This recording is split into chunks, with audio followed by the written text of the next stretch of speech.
Greetings, geeks. Welcome to episode 646 of Geeks in Space. I am Rob Commander Taco Malda, and joining me today, Chris DeBona. 46? That's remarkable. I know. And Rob Roseboom. That's the area code for New York City that came in I think, in the late 90s. So. Hi, Rob. All right, gents. What do we have up on the zone today? Besides, I noticed 3 separate Taika Waititi related items, which is... it's Taika Waititi summer, man. It's the day of Taika. Well, let's start with some pictures from some space. The Astronomy Photographer of the Year 2021 shortlist images. These are nominees to win some prestigious award, but mostly this is just an excuse for us to look at some pretty pictures together. Can I point something out? No. These are, yes, of space, but there's so much Earth in them. You know, okay, here's one that's just space. Although I think it might be a little doctored, false colored. Yeah, yeah, I prefer when my look. So Earth, and space. You think the Milky Way is just kind of a cameo in this photo? Yeah, I think that this isn't really about. Oh, look at this! It's some dude snoozing. It's like Instagram best life hashtag. It's basically space. A selfie. It's basically a selfie. Yeah, no. Yeah. I mean, I hear you, man. But, you know, maybe you got to, like, open your Lighten mind. up a little bit. Yeah. Open my mind. Because... Like this eye, which is an aurora. No space. Oh, wait, there's one star. How's this a space picture? It's really a picture of the magnetic field of the Earth. Yeah. I mean... Which is cool, but not the topic. I'm not the contest designer. I like looking at pretty pictures, and I think those are pretty pictures. They're very pretty pictures. Now, if it was called the Pretty Pictures Contest, or the space atmospheric pictures, sure. Look, atmosphere. I mean, that's what creates these eyes. You know, these lunar halos is the atmosphere, not space. Are you having fun being pedantic and criticizing these brilliant pieces of artistic mastery? Photos. Yeah, no, I'm having a good time. So. Look at this moon. It's gorgeous. You know, I have to tell you, this was probably taken July 4th of 2020. So yeah, that was in the middle of the fires in Oregon. That's why the moon is so red. Up. That's why it's that color. Yeah, I don't know. I think that picture is misleading. Because I think the moon is much bigger than that in actuality. Well, this is actually it's smaller. You don't like it playing peekaboo? It's bigger than the Space Needle. Yeah. Hi. Pretty sure. Peekaboo. Pretty sure. I mean, I'm pretty sure the moon is fake. It's not. I thought it was just like the wheel of Apollo's chariot. The Space Needle. That's why this is in it. It's because the Space Needle is in space photography. Space Needle photography. Space Needle photography. Yeah, you win. It's double space. It's double spaced. And it's America and it's fires. I mean, this is 2 flags, 2 spaces. It's too furious. And it's also got like the traditional sort of Seattle houses there in probably that neighborhood off first. Anyway. Gentlemen, while we're on the subject of space, is it worth discussing how in modern space travel you can steer your spaceship using a steering wheel and gas pedal in a car? Oh my God. Wait, I'm confused. So was I. Oh, Fast and the Furious 12 or whatever. Yeah. Whatever number. I watched that movie. Me too. It wasn't good. No. But you know what it was better than? That's not how magnets work. It's not even how Fieros work. Not how space works. It's not how space works. Not how John Cena works. It's not a good movie. It's just, they go too far. You know? They've been going too far for 5 movies. The logical rails. They're superheroes. Black Widow gets to jump out of a flying cloud city. Why can't Vin Diesel? It's just dumb. I hear you. You know what was worse than Fast and the Furious? What was worse? Jungle Cruise. You watched that? Oh my God. Yeah. You know what? I came back to it. Oh, I'm sorry, because it only got worse. Just because I was like, I'm no quitter. I'm no quitter. And oh my God, is that terrible? Yeah.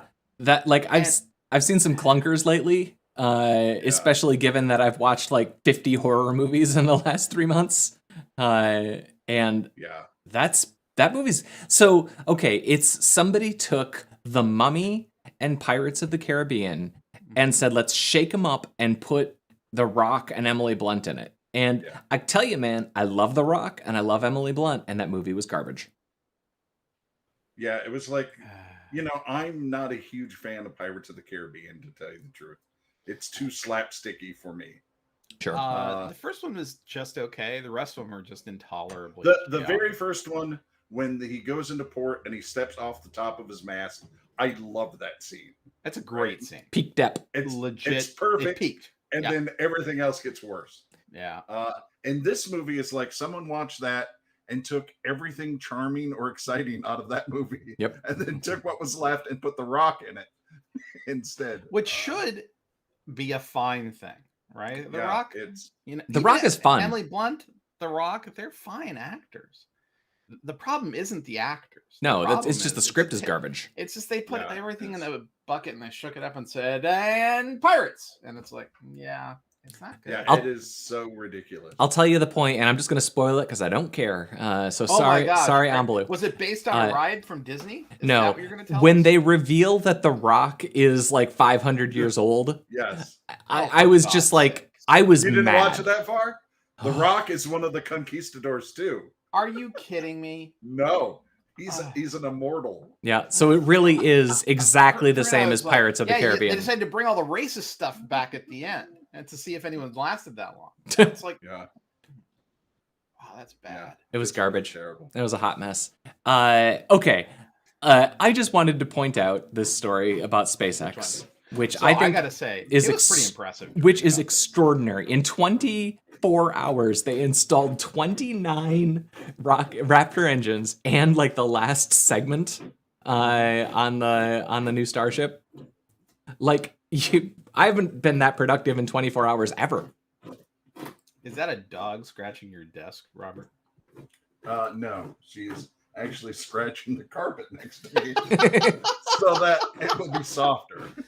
Okay, so I want to point something out. Yes. I about 40,000 miles ago had to replace the back armrest cover in my car, and so I ordered the part from a pick and pull, Reputable dealer. And it took me about 4 hours to install it. In that time, these guys install 7, freaking rocket engines. Good on them. It's really impressive. I got to tell you, I will say I'm still Throw the not picture up. all there. Oh, I'm sorry. I thought I was.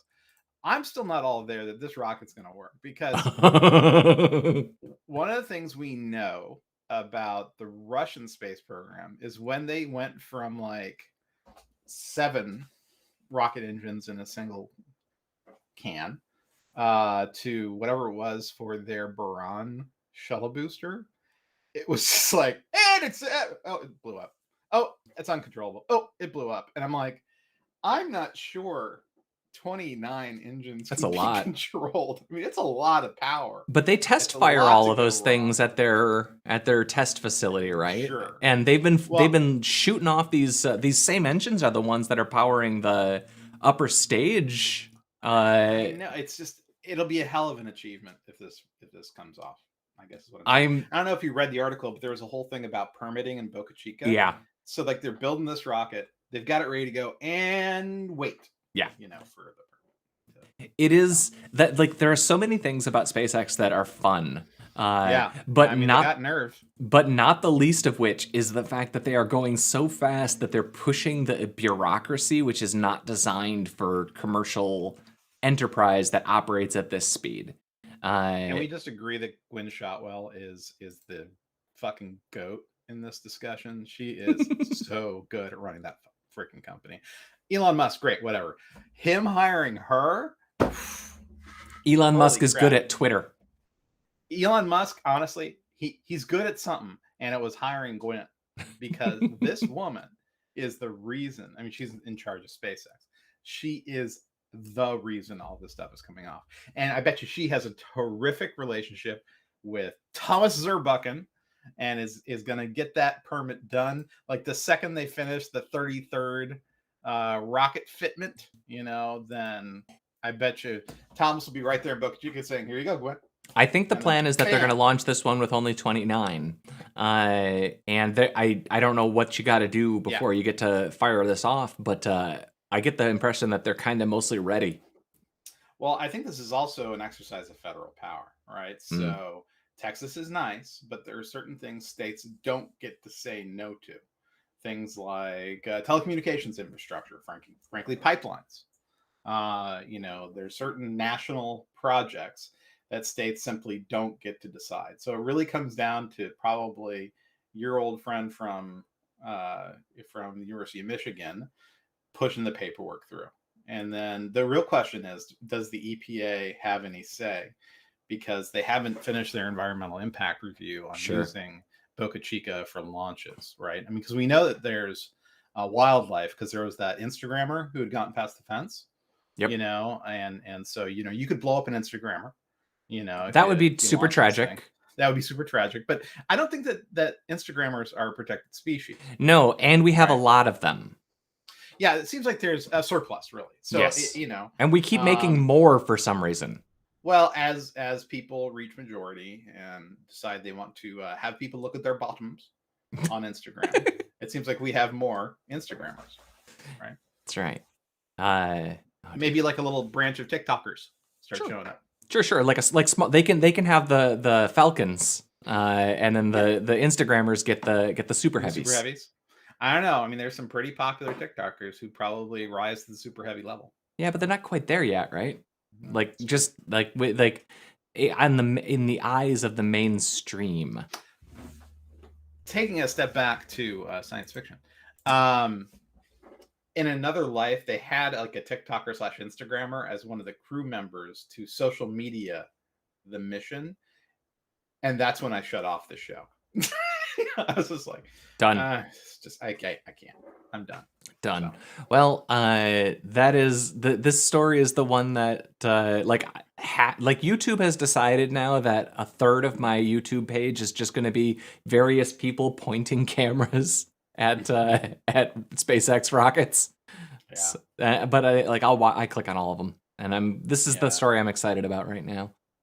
I finally got runaway truck YouTube recommendations. So I'm wondering what video I watched that made me start. Oh, I know what it was. I watched the practical engineering on crane collapses, and so now it's showing me other disasters. Yeah, it's so much worse. I have now one of those Google Chromecast TV things connected to the TV in my living room, and my children are not allowed to use it because I got so sick of them getting my recommendations all mixed up with their stupid kids playing Minecraft for 12 hours at a time. So they have the Apple TV, and I have the Google TV, and they're not allowed on mine. So it turns out that my wife thinks nothing in this world is funnier than a burning Zamboni machine. What? Send me links to these. She's not wrong. And you would be surprised at how many burning Zamboni videos there are. There's 3. Oh, it's just the same 3? No, different Zambonis. Oh, 3 models of and there's one of the popular shows on the network TV. There was an episode with a burning Zamboni. As an experiment, we should title this episode there you go. Burning Zambonis and see if we can get picked up by Burning Zamboni Reddit or Burning Zamboni Twitter. This is by far the best of them. Oh, that's not good for him. I managed to get the best one at least. I want to make a joke here about Italian car engineering, everybody. Just, if it's not a burning Italian car, is it Italian, really? I speak for my countrymen. That's pretty exciting. I wish they would be chasing that guy on skates, though. That would be even better. Yeah. Okay, he's trying to get out. Okay. I wasn't sure if this was like a stunt or if this was like an emergency. No, he's not happy that this has happened. He's not wearing the suit. It's not a, yeah. It's a sad bony. Sad bony. Okay. Linux. Thank you for that, Rosebud. Linux has hit 1% on Steam again. Again, had it hit it before? Yeah, back when the internet was smaller. I see. Well, I think it is more a matter of kind of how they count these sorts of things, because like the numbers on those Steam reports are always weird, right? Because everybody has, like, if you use Steam, you probably have Steam installed on a couple of computers, and you might have it installed just for chat or whatever on a device. I think that a lot of those numbers get thrown a little bit out of whack. But also, like, there's been like it'll be interesting, like the Steam handheld that everybody's talking about. That's running Linux, so that Steam Deck, yeah, that could be a measurable percentage. Yeah, I mean, I put down my deposit, but they're not producing them yet. So No, it's not yet. But I mean, I feel like that's. I can't picture that. So Steam has what 220 million users, or something like that.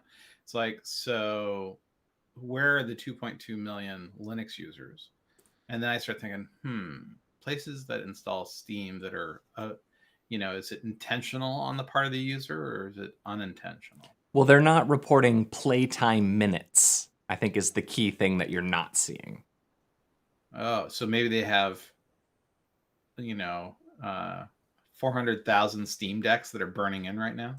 No, but like people, like if you have a Linux box on your desktop, you might just install Steam on it just to see what's available. You're probably not playing a lot of games on it, but you probably did it because you got a half a terabyte free on a partition. So there's two things going on here. One, you're installing it. Two, you're letting it be in the Steam hardware survey. So it's like, because I would have thought that like the server installations of Linux servers for games via Steam might be a thing, but even then I'm like, that's really not that much. But is it? Because like there are companies that live to host games for you. Do you think that shards, like it's a hosting? That could be. They don't speculate. Maybe it's a correction in their methodology. Because that's a big spike. Like GeForce Now, I'm pretty sure runs on Linux. So does GeForce Now basically like your copy of Steam? They swap into it or something? I don't know. Yeah, that could be. It'd be interesting to find out more. Or maybe there's just 2.2 million Linux desktops. Sure. This 2021 is the year of Linux on the desktop. Didn't you know? Didn't you get the memo every year for the last 25 years? I hate to break it to you. There's 2.5 billion Linux desktops out there. You call them Android. I wouldn't call that a desktop. I'd call that a pocket. A lot of them you could though. Sure. Yeah. Or Chrome OS. Yeah. Sure. That's I don't think that's what they're counting. I don't think Steam runs on Chrome OS. I mean, you could run it in the Android personality, but not very well. Sure. Or Steam Link. Maybe this includes Steam Link, because then you'd have every NVIDIA Shield, every Chromecast, the rest. But that's true. Stadia. We don't know. All right. There's a new Venom 2 trailer. Yeah. Which, I mean, it is what it is. Yeah. I know we have differing views on that. I think that for the first one, I really enjoyed the relationship between Venom Brock and Brock. I liked their banter and their relationship. I thought the movie itself was pretty weak, but the trailer leans into that piece at least. Robert has an opinion, I can tell. Or he's being texted right now by somebody. No, it's stupid. He doesn't like this movie at all. It's fair. It's dumb. I have to tell you, the first Venom, it was so poorly acted, so poorly sound engineered, so poorly special effects. It did almost lap itself to being okay, but it fell short. And honestly, the last 20 minutes are basically unwatchable garbage.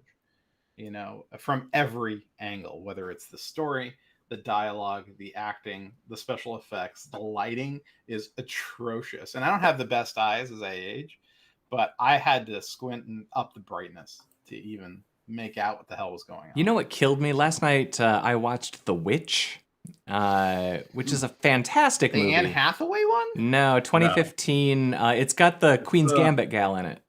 Yeah, it was Anya Taylor Thomas. Oh. My wife and I saw that in the theater, and it was dark, and an old woman with a walker tried climbing over me from the back. Wow! While her husband jammed my wife over walker.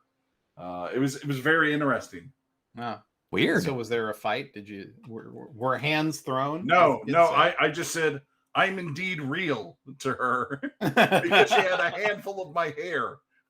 Wow. And her husband was trying to get down the row, but slamming my wife's walker. And they're like, oh, we didn't see you because, I'm really hard to spot. You're translucent, Rob. Right. Well, I mean, that's one thing we've always said about you, Rob, is... Yeah. Oh, wait, where did he go? Where's Malden, do you see Roseboom? No, he's not there. He's like... Transmission? Are we on the phone with John Cena? Ladies and gentlemen, the fourth member of Geeks in Space, John Cena. Yeah. Or Ryan Reynolds. Rob Roseboom, that's bullshit. You should fight that guy. You should have tripped them as they passed. No, you should. They were so old they could barely move.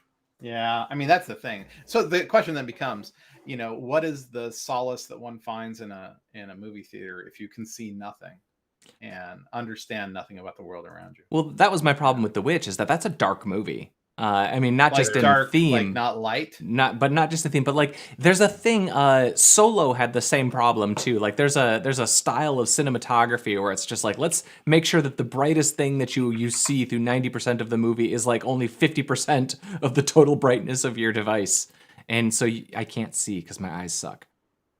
And The Witch was definitely in that category.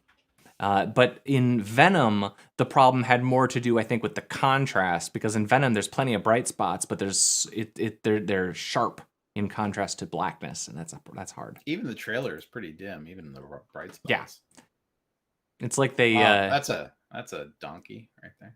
Black Phillip, is that what they called him? I don't know. I never saw it. It's really good. It's scary. Black Tom is the name of the goat. Was it? It was scary. I enjoyed it tremendously. It isn't scary. Well, scary in a different way. Free Guy.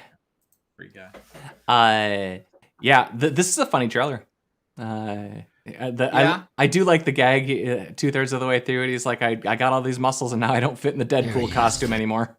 Yeah, that was pretty funny. But that's our first of 3 Taika Waititi items on the zone today. I admit, I worry that Free Guy isn't going to be very good. I said this before the show, because everyone in it is too fun, too good. Jodie Comer and Ryan Reynolds is very charming. Taika Waititi is brilliant. I think it's just not going to be good. Like there's too much in it. He's in a very dangerous place now. Yeah, because he's the toast of the town and has a lot of stuff coming out, and all he needs is 2 of those things to really suck. Actually, he doesn't, though. Here's the thing. To fall from the position he's in, he doesn't need to suck at all. I mean, look at Anne Hathaway. She went from like everyone's darling to like her again, and because they got overexposed for their business. Yep. I don't know. I think that he's teetering. We'll see. But, I will be Waititi watching. He hasn't screwed up yet. This movie is coming out in 2 weeks because it's Suicide Squad this weekend and Free Guy next weekend. Yeah, and there's something else coming out this weekend. Suicide Squad, man. That's all I care about. Tickets. What do you mean by tickets? That means that you have to go to a place. Like a movie palace? Yes, a theater. Theater? You mean like in a play? Yeah, the place where Rob becomes translucent. Yeah. Oh, well, if that's what it takes for you to become the Invisible Man, Roseman, you should embrace this movie theater idea. It's my superpower. I turn invisible once I'm in a theater. Only in the dark in a theater, and only to old people. I mean, it doesn't come up very much, but if you got a villain who's old and a movie theater, I'm your dude. All right, so this Home Depot story actually made me really sad because normally the story is that Home Depot is now selling power tools that require activation. And normally these sorts of stories make me very, very angry on the level that I don't like when manufacturers put unnecessary controls on objects that I am theoretically paying for. But that's not actually what this story is. This story is more like, you know how they scan in the UPC code or whatever whenever you buy a Nintendo now, or if you buy a video game, they scan those in. This is almost like that. They're scanning, they're activating the drills because they're getting stolen so fast. It's not about making you log into their service. It's about making it so people stop stealing drills. Yeah, it's equaling almost 1% of their profit. Their revenue is the loss they're seeing every year. And it's like, that's a lot, man. Well, and the thing that was really sad in that story, and the part that I didn't really, that I was kind of unaware of, is that this isn't exactly like, this isn't, kids going in and stealing drills or whatever. This is organized crime, essentially. This is a mastermind getting drug addicts and desperate people to go in and, charge them, or paying them some sort of commission on their theft. I don't know if you've been on Marketplace, but like every once in Facebook Marketplace, but every once in a while you'll scroll down and you'll be like, why do they have 19, Ryobi drills? Yeah, right. Great example. Oh my gosh. Here we go. I'm just going to share this briefly. That's just a little fishy. Right? Isn't that just a little fishy? All of these require Bluetooth enabling. They'll be fine. It'll be fine. Just fine. But it's like, it's like you would come across this stuff and you're like, this is a little fishy. My eyebrow is raised just a tiny bit. And before I was like, it must be like somebody who gets those pallets of returns or something, because, I'm an optimist, I don't think that people are bad. But they're bad people. But somebody in there is. Yeah. I was lucky enough to know an actual fence in my life when I lived up north. And that guy had power tools, DVD players, generators, all sorts of things you'd want. I heard he was also selling Ryan Reynolds's, So, yeah. I heard that he was stealing VCR, DVD, TV combo player units that he got from the Fast and Furious 1 family. Yeah. Because that's seriously what the plot of Fast 1 is. Yeah, I remember. They were street thugs. They were stealing stuff and now they're in space. Crime. And now it just wasn't a good movie. Now they're somehow able to navigate three-dimensional space using a gas pedal and a steering wheel. Oh my god. It was so dumb. It was just so dumb. So Chris, tell me about this directed machines thing. I wasn't sure why you shared this. I didn't know how I ended up looking at these things, but basically it's a robot that does stuff on the farm. And I was watching it and I was like, oh, that's interesting. It can drag stuff around. It's a very clever little machine, right? And then I was watching it and it was doing its ground engaging grade till plow. As you do. As you do. I mean, this is a very versatile tool. And here's a guy, I'm going to cut some wood. And then I was like, oh my God, that's brilliant. It is the best use of the wacky waving inflatable arm tube man guy that I've ever seen. Because they take its little fan exhaust that keeps it cool as it does its thing. And it uses it to drive this thing so you see it if you're out on a tractor. Makes sense. It's kind of brilliant. I was like, oh my gosh, maybe this company isn't going to just go away. Because it's brilliant. I mean, they don't have like the let's install 29 Raptor engines in 24 hours kind of skill. But I mean, this is pretty neat stuff. That you have this. Is he playing tug of war with that truck? No, he was towing the truck. They should play tug of war. He was pulling wood back for wood stuff. Good robot. He's scratching the carpet to make it softer. He is a good robot. Yes. All right, let's see. Taika Waititi. It mows. So okay. We got Waititi's Flash Gordon. Flash Gordon. Live action. So if you haven't seen it, I didn't link it, but he did. Did you ever watch the Russo brothers pizza party Zoom call thing? No. I'll dig it up for you after we're done here. But Taika Waititi did an interview with the Russos on Flash Gordon. He's a huge hardcore fan of this movie. It's a couple years ago. At the beginning of the pandemic, and it's a really interesting interview because he's super into this movie. So I'm glad that he's getting to do it because he has the passion. Which movie? Flash. Gordon, savior of the universe. Yeah. The problem is that without Queen, Rob is muted. He is muted. I don't know why he's muted. I was gonna say, I hear that he's gonna save every one of us. He'll save every one of us. He'll save every one of us. He'll save every one of us. I wonder how they will reference Queen in this movie because they're gonna have to. Like maybe it'll just be like a Brian May cameo or something, but they'll have to do something. Or someone will say, when yeah, they eat something tasty, or or when Ming shows up. The problem is a lot of these 50s, golden era sci-fi shows, they're just not very good. No, they're really coarse. They're not very subtle. It's like when they brought the Martian one, Burroughs, Martian thing with it was a movie. Naked Lunch. Yeah. Oh, not that Burroughs. oh. Martian movie. Yeah, mugwumps are not from Mars. Taylor Kitsch. John Carter. John Carter. Oh, by yeah. Edgar Rice. Edgar Rice Burroughs. Yeah. Not William S. I don't know if they're related. No relation. But like, they're not the same person. They should be. So John Carter was, frankly, very well executed. It just wasn't very good. Yeah, it had a lot of fundamental flaws. It was just, I think it's just too old. Yeah. Also in Taika Waititi news, there's a trailer for What We Do in the Shadows season 3. And so the trailer is great. It's them doing exactly what they want. It's them eBay auction listing for their random crap. And he wants to sell his sex rock. Yeah, the sex rock kills me. Very large, very old mirror.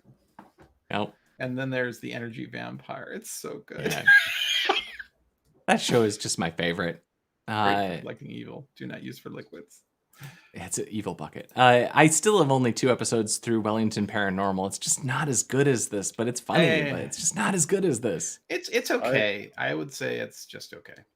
I watched the 3rd one and I didn't finish it. Yeah. I really enjoyed the first. It's just, I don't know, it's missing something. Yep. Just needs more jokes, I think, or something. Or an energy vampire. There are parts of it that are very funny, but you know what's funny though is Alex Kurtzman and how he thinks that he's going to make Paramount Plus better with his skills. Yeah. Not only that,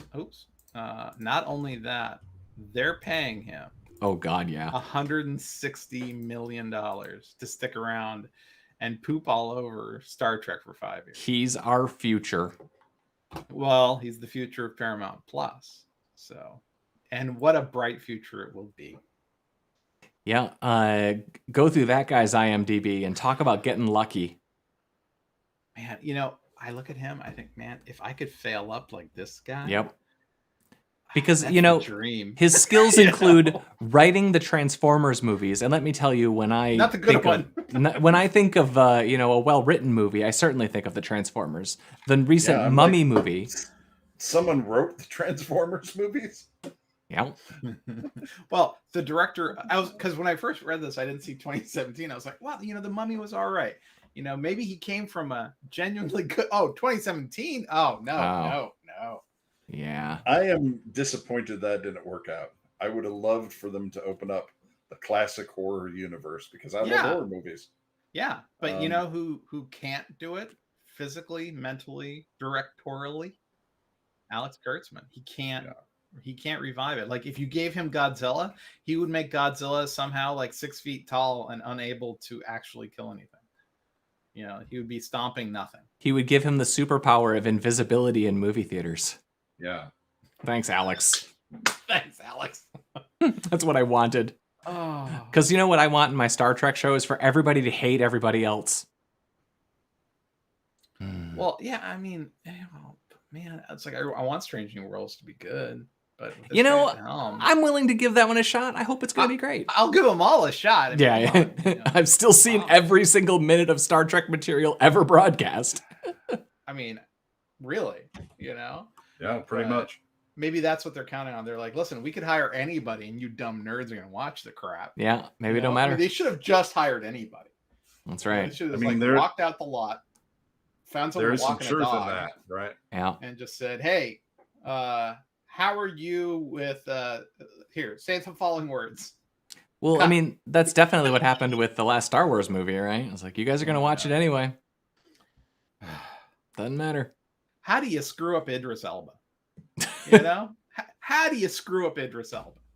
You know? Sigh. Yeah, this was a hard article to read. Yeah. From the first meeting I had with Alex, it was so obvious to me that he's our future. George Cheeks, the president and chief executive of CBS, and recent sufferer of a stroke. Wait. This guy can develop for broadcast. He can develop for premium streaming, broad streaming. He understands the business. He's got tremendous empathy, and he's creatively nimble. We should go through his IMDb and see what he's made that's good. I think that George Cheeks is entering memory care, is my only thought, because this reads like somebody who's been charmed by a young person. Ooh. You know, I think he's a good boy. Let's have him mow the lawn. It's like, it reads like someone's like, hey, the Times doing a piece. We need a couple sentences from you. And then his assistant wrote it and said, is this good? He said, yes. Like, bring me my reading glasses. And he puts them on. All right. Sure. Here we go. Right. Hercules, The Legendary Journeys. Meh. Xena. Meh. Jack of all trades, haven't heard of it. Secret Service, haven't heard of it. Alias, okay, fine, but he was like the fifth guy on that show. Yeah, there's like a million. I don't know what Eagle Eye is. He did the Star Trek movie, and I liked the first Star Trek movie just fine. It was fine. Just fine. I don't know what the proposal. Oh, The Proposal is a bad movie. Cowboys and Aliens is a bad movie. Lock and Key is bad. Fringe, consulting producer, executive producer. So he was involved for sure. Star Trek Into Darkness, we all know about that. What the hell was Transformers Prime? I never saw that. TV show that nobody saw, and also executive producer. So he pooped on Ender's Game. That explains. Oh, Ender's Game. Amazing Spider-Man. Two. I don't know what Matador is. The revival of Tales from the Dark Side. How do you screw that up? The Limitless TV. Now You See Me 2. Now You See Me was not good. I loved Limitless. I loved it to death. Good movie. Also, I know he was just executive producer. He didn't do any of the work. It was all. Now You See Me 2, which is garbage. Now You See Me was garbage. The Mummy, garbage. Sleepy Hollow. It was just. I couldn't take that show. Hawaii 5-0. Yeah. Man. And then a bunch of Star Trek. Look, there is literally nothing that he's done on this list except for maybe a few episodes of Alias. And Helsing, they're redoing that now. Oh. Phantom of the Opera film, Notre Dame film. Oh, God, these are going to be awful. This guy has the worst ratio of good to bad of anybody that I know that's being paid $160 million. I mean, I have to say, this may be one of those situations where we just don't get it. Yeah, no, that's fair. That's fair. We're old, and it's not for us anymore, and that's fine. It's like here's the thing that they say in Hollywood. Okay, they're like, for all the talk of all these wonderful produced TV shows and the rest, NCIS was the most popular show for the last 20 years. It's true. It created more money. It had more viewers. It had more watched minutes and hours and commercial breaks than anything in history. That's true. That dog crap, NCIS. And it's terrible. And it's terrible. Yeah. But in the end, you'd be hard-pressed to find somebody who hasn't worked on some NCIS at some point. It's true. At this point, because it is the single most popular show that has ever been recorded. More than Law and Order. More than MASH. It's just, so I bet you Alex Kurtzman understands that. Yeah. I mean, it's the economics. Okay, great. He's good at the economics. I don't care about that. He's the master of frankly. So yeah, I've talked about the fat middle before, right? Yep. It's like, the people who are there, they show up, they get the work done on time, and they leave. And the number of people who can just put pencil to paper and poop out an NCIS or or an episode of Big Bang Theory or Big Bang Theory. It's like, yeah, it's dog crap, but it's probably very well executed dog crap. Sure. And if anything, look at Star Trek. It's like, he has done an enormous volume of work. Yes, he's crapped all over whatever Star Trek was, but he produces, he ships, right? That's true. So give him credit for shipping. The Alex Kurtzman, this guy ships, and a lot of people don't, or they do, and they end up, having stories about how their entire life is, them getting handsy with their actors. I mean, the only thing that people have ever said about Alex Kurtzman is I hate him for what he did to Star Trek, but nobody's out there saying, oh yeah, and he also raped a girl like Weinstein, or whatever. It's like, this may be the best Hollywood has to offer. Oh, that's sad. I hate to put it that way. Now You See Me 2, they're making a third. They're making a Now You See Me 3. They didn't ruin it enough. Maybe the reality is, if we didn't have an Alex Kurtzman to play against, there'd have to be one somewhere. Like, how did he get out of the NCIS? Right? How did he not end up just becoming like the NCIS guy is my question. How did he avoid that, given his background? I just, want good Star Trek. That's all. I know, me too. Maybe Strange New Worlds will be okay. Yeah. Phil Tippett is making a movie. Right? Which is weird. That's going to be a disaster. Oh, yeah. How could that be good? It's not going to be good. It's visually really cool, but it looks like liquid television or something. It looks like a Tool video. That's exactly what I was thinking. Exactly like a Tool video. Yeah, it looks like a Tool video by way of liquid television. Yeah. Exactly. What was that movie that came out a while back, like Slevin or something? It was or Nine. It was like everybody looked like they were made of fabric. Sure. The Guillermo del Toro, yeah, did that one. I mean, look, man. Besides what he let happen to all those dinosaurs, the guy's had a really good career. I mean, Phil Tippett's a genius. He did the Starship Troopers things. He did he's been epic for years. He touched every tauntaun, so everything else is pretty much shut up. But boy, this is going to be terrible. Yeah. Yeah. I did read that all of this was shot at his home studio. So, yeah. Oh, I'm gave him shocked. something to do. Yeah, we all had to do something during that. Right. We couldn't all be Alex Kurtzman pooping all over Star Trek. Some of us just recorded Geeks in Space episodes and made pens. Hundreds of Geeks in Space episodes. And hundreds of pens. Yeah. This dude just put together 12 Tool videos for their next album. And you know what? Let's be clear, right? Being productive to this degree during extraordinary during the shutdown. I mean, Phil Tippett. But he's always shipped. That's right. But this is a different thing too, because this strikes me as this is an artist doing his art. Like, I don't think anybody's thinking this is going to be the $100 million movie, and I don't think anybody's thinking this is going to be a $1 billion franchise. This is an artist who wants to do his art, and it looks like he's getting to do it, his way, and good on him. He's like, I always wanted to make a meat train. And there's only so many Tool videos, Yeah, so, that's right. Yeah. The last one that we had on the list is Jetpack Guy. There's another one or more. Back again. God bless him. I kind of hope he never gets caught, but later writes a memoir about what he was doing or why he was doing it so often.